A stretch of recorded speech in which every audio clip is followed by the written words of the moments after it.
Hey y'all, welcome to the channel. I'm an actor, we're on strike, so I'm making reaction videos, and today we're reacting to 7 myths British people believe about America, Part 1. Hello, this video is sponsored by BritBox, the premier streaming service for Britain's most beloved TV shows. I'm Lawrence Brown and I'm on a quest to uncover all of the memos that Britain and America lost in the pond, and one of those memos pertains to myths. Specifically, myths that British people, including myself at one point, believed about the United States of America. Interesting.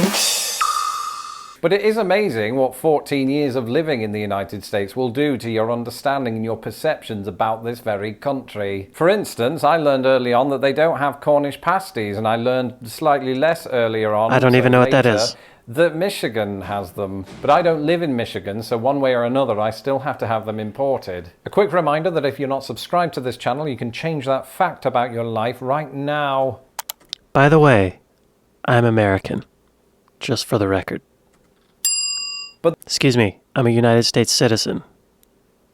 These myths go way beyond the absence of quintessentially British food. And so now that I've lived here for about a seventh of a century, it's time to outline some of the myths that us British believe about America and Americans.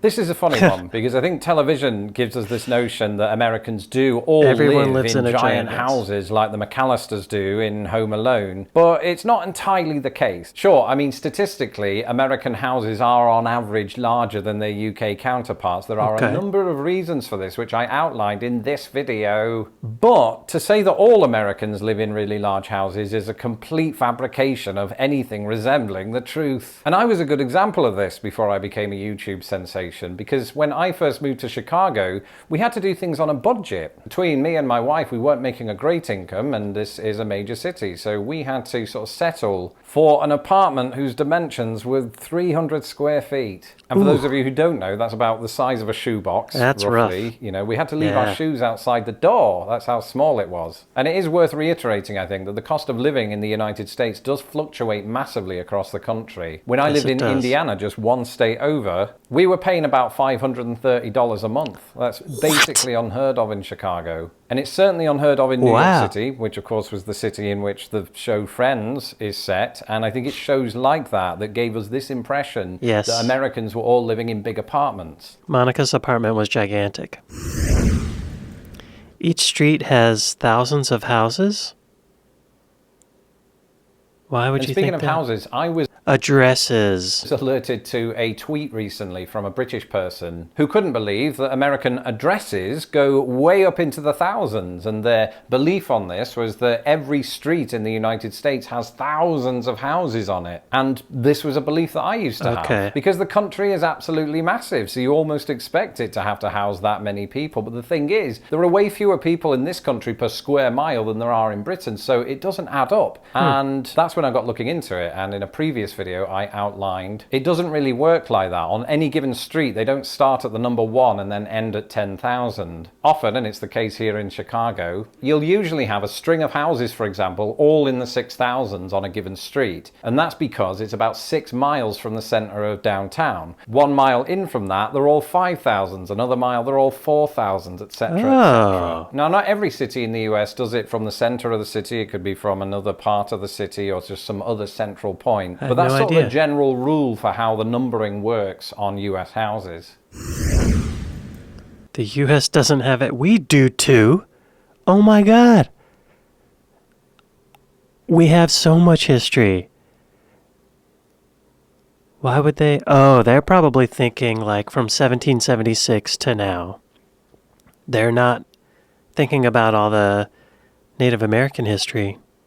This one comes up again and again, that thousands of years. The United States is such a young country that it basically doesn't have a history. And I've always thought of this perception of America to be quite a lazy one. Because even if you go back to 1776 through to the present day, yes, it is a short amount of time in comparison to the history of Britain, but think about all the insane things that happened in that period. And even if you ignore all that, there's one thing that we tend to forget because we don't get taught it very deeply in Britain, and that is the thousands of years of native history that happened before we even turned up. I was absolutely blown away not literally, that would be weird. When I went to Cahokia Mounds here in Illinois, many hundreds of years ago, Cahokia Mounds used to be a native city, and it had about 20,000 people, which might not sound like a lot by both American and British standards, but back in the day, that was more than London. And I once read about this volcano eruption that happened in present-day Oregon a few thousand years ago. And this eruption was witnessed and recorded by Native Americans who were in the area at the time. And long story short, they basically saw the origins of Crater Lake, which is absolutely huge. The US and Canada are basically the same. I guess compared to the rest of the world, they're very similar. Similar culture, there's a lot of cultural overlap, but we are not the same.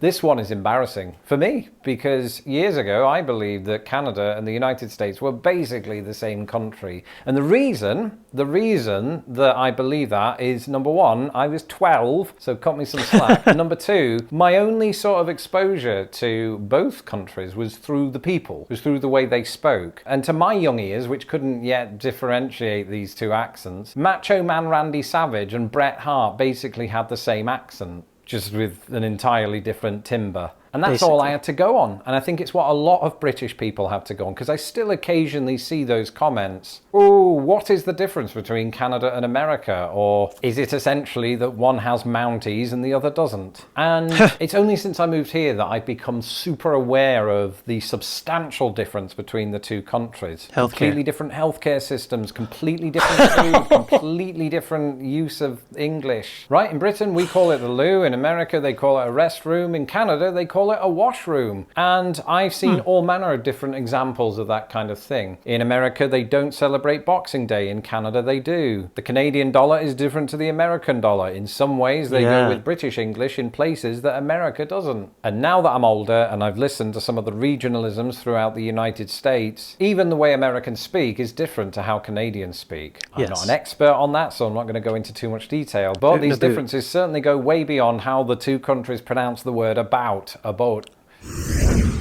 Americans are loud. Yeah? I could see why they would think that. I've been to Britain, and when I was in college, I went to Britain with some of my friends, and we walked into a pub, and, wearing our American baseball caps, and I think we were pretty loud and obnoxious. We got some dirty looks from the locals, but, not all Americans are loud. I've touched on this before, but I couldn't really do a video without including it in this list. This perception that Americans are loud and boisterous. And I can understand on some level where that comes from, because I think the way Americans speak, it comes from a different part of the throat. So it's a bit more projected, right? Whereas us Brits, it's more sort of, understated. Projected. I think another reason that we think Americans are loud is how they present themselves in films. There might even have been a time in my life where I thought all Americans were loud just because Jim Carrey was. He's Canadian, isn't he? He is Canadian. Oh, right. And culturally speaking, I definitely have found that Americans speak at a higher volume when they're in restaurants together. But there are so many other examples of the opposite being true. On match day, after we've had a pint or six, we're singing the songs of our team who we love because they happen to be situated in the town that we were born in. We're all human. It's just what we do when we leave a nightclub, which, I haven't done in 20 years. But when we did, I'd be on the street yelling at traffic cones because that might have just been me. But what I'm saying is when we get drunk, we very much give Americans a run for their money. There's a loud person in all of us, right? Yes. And once we free ourselves of our inhibitions, we can let out all of the decibels we want. Preach That's it, not a call Lawrence. to action. It's merely an observation. Americans all walk around with fanny packs. No. This is only funny, not because of the image of Americans walking around with bum bags on, but probably because of tourism. I could see American tourists going to Europe and wearing fanny packs. I bet that happens a lot. It's because we call them bum bags and you call them fanny packs, and it's bloody hilarious. It is also partly the visual, because Wait, they call them bum bags?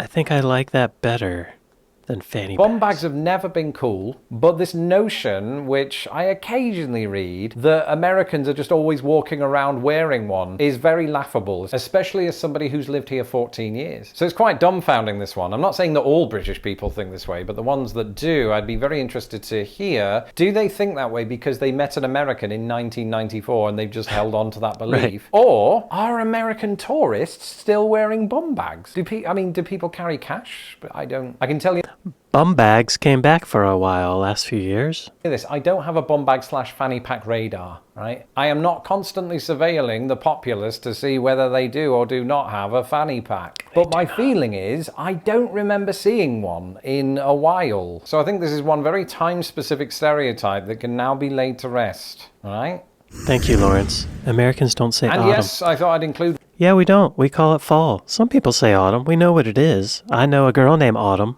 But yeah, we usually say fall. one that was quite topical, not just because we are in the autumn, but also because I mentioned this fact on my YouTube short yesterday. Now, while for reasons that were laid out in that YouTube short, Americans prefer the term fall, I was surprised to find that the word autumn was pretty common among Americans. I don't know if this is a recent thing, like the whole country just woke up one morning and watched Lost in the Pond and thought to themselves, yes, we're changing things now. Or if it's just sort of always been here as an alternative to fall. And you That's might be the one. thinking, ooh, Lawrence, aren't there many surprising word alternatives that Americans use that Brits don't know about? And the answer to that is yes. I merely brought this one up so I could make that very point. This is undoubtedly a pandemic era thing, but I've seen an increasing number of Americans using the word jab to mean shot. I once worked with an American colleague who liked to use the word bonkers. So in part because of the internet, just as Britain is taking on quite a few Americanisms, I think the same is true in reverse, and it will be very interesting to look further into those details. And those are just a handful of myths that some Brits believe about America and Americans. Let me know in the comments some of the myths that you've had to dispel about this country. I'm Lawrence Brown. You can follow me on Twitter at LostInThePondUS. And please subscribe to this channel and ensure to click my bell. And if you like what you see, support us on Patreon at patreon.com/LostInThePond. That's a great Till idea. the next video.